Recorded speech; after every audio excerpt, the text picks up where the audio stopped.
Imagine करो सिर्फ 60 days के बाद तुम अपनी क्लास के अंदर बैठे होगे और तुम्हें हर क्वेश्चन का आंसर आता है, ना कोई तुम्हें स्ट्रेस है ना कोई रिग्रेट। और जैसे ही तुम्हारे हाथ में क्वेश्चन पेपर आता है तो तुम्हें ऑलरेडी पता चल जाता है कि तुम्हें सब आता है। थोड़ा तुम्हें अजीब लग रहा होगा ना कि ऐसा हो सकता है, तो हाँ ये पॉसिबल है। बस तुम्हें अब रेडी होना है 60 डेज चैलेंज के लिए, जो तुम्हें तुम्हारे एग्जाम में 95% प्लस स्कोर करा के दे रहा होगा। अब ये प्लान हर स्ट्रीम के लिए है, साइंस हो, कॉमर्स हो या ह्यूमैनिटीज। तो क्या करना है, कैसे करना है, सब कुछ बताऊंगा, वीडियो को लास्ट तक देखो। So hi everyone, this is Mukul Bhardwaj और आज की वीडियो में हम बात कर रहे होंगे क्लास 11th एंड 12th वाले बच्चों के 60 डेज चैलेंज। तो ऐसे 5 स्टेप्स मैं तुम्हें बताऊंगा जिनकी हेल्प से तुम अपने इन 2 मंथ्स में अपने क्लास के गेम को चेंज कर सकते हो। तो स्टार्टिंग करते हैं फर्स्ट स्टेप से, जो कि है तुम्हारा माइंड सेटअप। ये तुम्हारी फाउंडेशन है। अभी तक तुमने जो भी पढ़ा है, कुछ पढ़ा है या नहीं पढ़ा, उस सब चीज़ों को भूल जाओ। आज से, अभी से न्यू स्टार्टिंग करनी है। और सुनो, अब तुम स्टार्टिंग भी करोगे ना तो तुम्हें कोई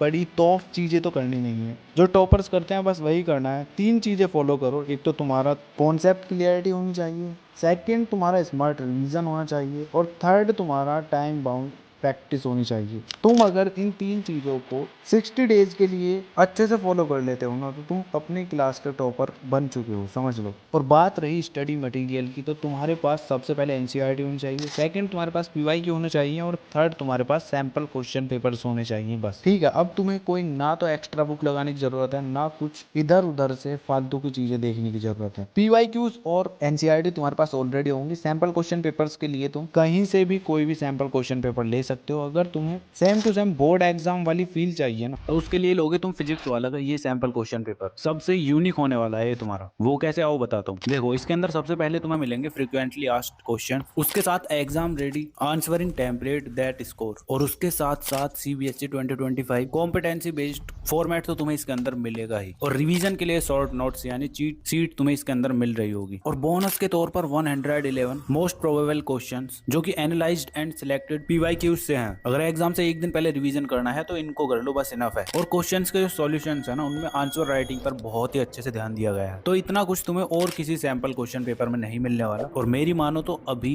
इसको परचेज कर लो। लिंक मैं डिस्क्रिप्शन में और पिंड कमेंट में दे दूंगा। और अगर तुम डायरेक्ट पीडब्ल्यू स्टोर से बाय करते हो तो मेरा ये कूपन कोड LRN150 यूज कर लेना, तुम्हें और कुछ % का डिस्काउंट मिल जाएगा। तो जाओ अभी जाके बाय कर लो। ठीक है, तो तुम्हारा माइंड सेटअप हो चुका है। अब स्टेप 2 है तुम्हारा फाउंडेशन फेज, जिसके अंदर तुम्हें कुछ ये काम करने हैं। सबसे पहले तुम्हारा concept clarity plus routine setup होना चाहिए। और उससे इम्पोर्टेंट ये 3 टारगेट्स को तुम्हें सबसे पहले फॉलो करना है। जैसे तुम्हें हर सब्जेक्ट का सिलेबस ब्रेक डाउन करना है, कौन से तुम्हारे उसके अंदर मोस्ट इंपॉर्टेंट चैप्टर्स हैं, मोस्ट इंपॉर्टेंट टॉपिक्स हैं, ये पता लगाना है। उसके बाद सबसे पहले तुम्हें वही चैप्टर्स करने हैं। बाकी जो चैप्टर्स ऑलरेडी तुमने कर रखे हैं उनका रिवीजन करोगे। और साथ में तुम्हें एक हैबिट डेली डेवलप करनी है। जैसे एग्जाम्पल के तौर पर साइंस वाले फिजिक्स के मोशन चैप्टर से, केमिस्ट्री वाले मोल कॉन्सेप्ट से, और बायो के जेनेटिक्स से शुरू कर सकते हैं। ये एक मैंने एग्जाम्पल दिया है। अगर तुम्हें एग्जैक्ट पता करना है कि कौन कौन से चैप्टर्स करने हैं तो इस वाली वीडियो को देख लेना, मैंने लास्ट वीडियो अभी अपलोड किया। ऐसे ही तुम्हारे, अगर तुम कॉमर्स वाले हो तो अकाउंट्स के बेसिक्स कर सकते हो, इको के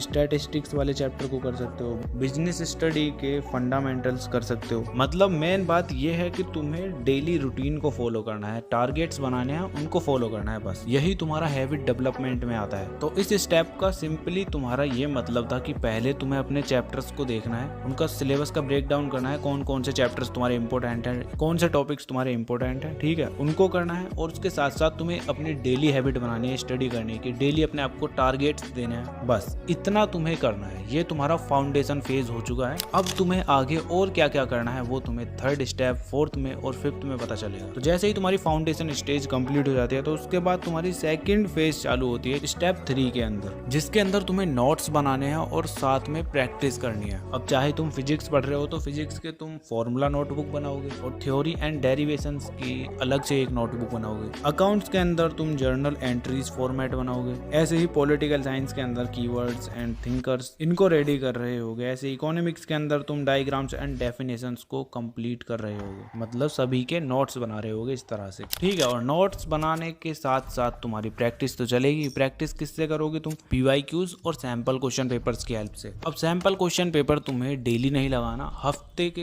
एक दिन पर लगाना है। जैसे संडे को लगा सकते हो। हर सब्जेक्ट का एक एक सैंपल क्वेश्चन पेपर लगा लो अपने। बाकी प्रीवियस ईयर क्वेश्चंस तो तुम्हें डेली ही सॉल्व करने हैं। और इनके साथ साथ तुम्हें एक अपनी मिस्टेक नोटबुक और बना लेनी है, जिसके अंदर तुम्हें पता होना चाहिए कि कौन से क्वेश्चंस में तुम्हें प्रॉब्लम हो रही है, कहाँ पे तुम ज्यादा मिस्टेक्स करते हो। इससे तुम्हें लास्ट टाइम पर इंप्रूव करने में बहुत ही ज्यादा हेल्प मिलेगी। ठीक है, तो सिंपल सा फॉर्मूला है तुम्हारा स्टेप 3 का। प्रैक्टिस करोगे तो उससे तुम्हारा कॉन्फिडेंस बढ़ेगा, कॉन्फिडेंस बढ़ेगा तो तुम्हारे मार्क्स इंक्रीज होंगे, और मार्क्स इंक्रीज होंगे तो तुम्हारा मोटिवेशन नेक्स्ट लेवल होगा। ठीक है, तो थर्ड इंपॉर्टेंट स्टेप कंप्लीट तुम्हारा हो चुका है। अब आता है फोर्थ स्टेप, जिसके अंदर तुम्हें अब लग जाना है सिलेबस कंप्लीशन के लिए। अब इसमें तुम एक टाइम टेबल वगैरह भी बना सकते हो, या फिर अपने आप को टास्क भी दे सकते हो। अगर टाइम टेबल वगैरह बनाना है तो मैंने ऑलरेडी वीडियो अपलोड कर रखी है, तुम उसको भी जाके देख सकते हो। नहीं तो मैं अलग से एक और वीडियो बना दूंगा, कमेंट कर देना। अब तुमने जितनी भी फाउंडेशन तुम्हारी क्रिएट हुई थी स्टेप 1 में, 2 में और 3 में, उन सभी को तुम्हें एग्जीक्यूट करना है। अब डे 1 से स्टार्टिंग करो और पूरा प्लान जो तुमने बनाया था कि एक हफ्ते के अंदर कौन से चैप्टर्स करने हैं, कौन कौन से चैप्टर 2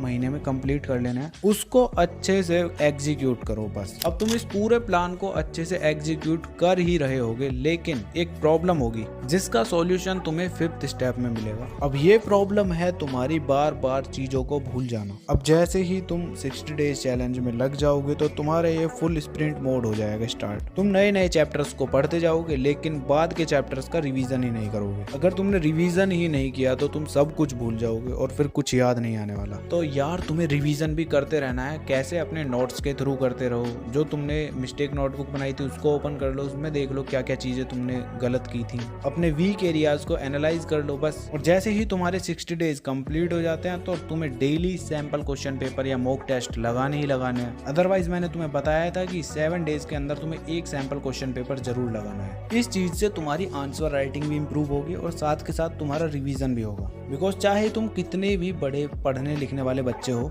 अगर तुम्हें ढंग से कॉपी में लिखना ही नहीं आता ना, किस तरह से आंसर्स को लिखना होता है, प्रेजेंट करना होता है उनको, तो तुम्हारे मार्क्स काट लिए जाएंगे और तुम्हें कुछ खास नंबर नहीं मिलेंगे। तो अगर इस चीज से बचना है तो सिंपली तुम्हें रिवीजन करना है नोट्स और सैंपल क्वेश्चन पेपर्स के थ्रू। ठीक है, तो एक टॉपर और एक एवरेज स्टूडेंट में बस फर्क इतना ही है कि टॉपर वेट नहीं करते, वो डिसिप्लिन फॉलो करते हैं, हमेशा कंसिस्टेंट रहते हैं, जिससे कि उन्हें इतना तगड़ा एफर्ट नहीं मारना पड़ता। इसी तरह से तुम्हें अब अगले 60 डेज के लिए जो जो मैंने बताया है उसको अच्छे से फॉलो कर लेना है। फिर देखना तुम्हारी ये 60 डेज तुम्हारी लाइफ के सबसे बेस्ट मोमेंट्स में से एक होने वाले हैं। बस एक बार इन 60 डेज के लिए मन लगा के अच्छे से स्टडी कर लो, फिर आगे तुम्हें कोई नहीं रोक सकता, ना तुम्हें कोई रिग्रेट होगा और तुम्हारा मोटिवेशन और कॉन्फिडेंस आसमान छू रहा होगा। तो वीडियो पर अभी तक बने हुए हो तो इस चैलेंज को फॉलो करने के लिए कमेंट कर दो कि आई एक्सेप्टेड दिस चैलेंज भैया, बिकॉज मुझे भी तो पता चलना चाहिए कि कौन कौन मेरे साथ इस चैलेंज को फॉलो करने वाला है और कितने बच्चे इसको रियल में एग्जीक्यूट करने वाले हैं। ठीक है, तो कमेंट करो अभी। बाकी तुम्हें अपनी स्क्रीन पर ये वीडियो शो हो रही होंगी, ये भी तुम्हारे लिए हेल्पफुल है। अगर देखना चाहते हो तो देख सकते हो। बाकी चलो मिलते हैं नेक्स्ट वीडियो में, तब तक के लिए keep learning, keep studying and keep smiling.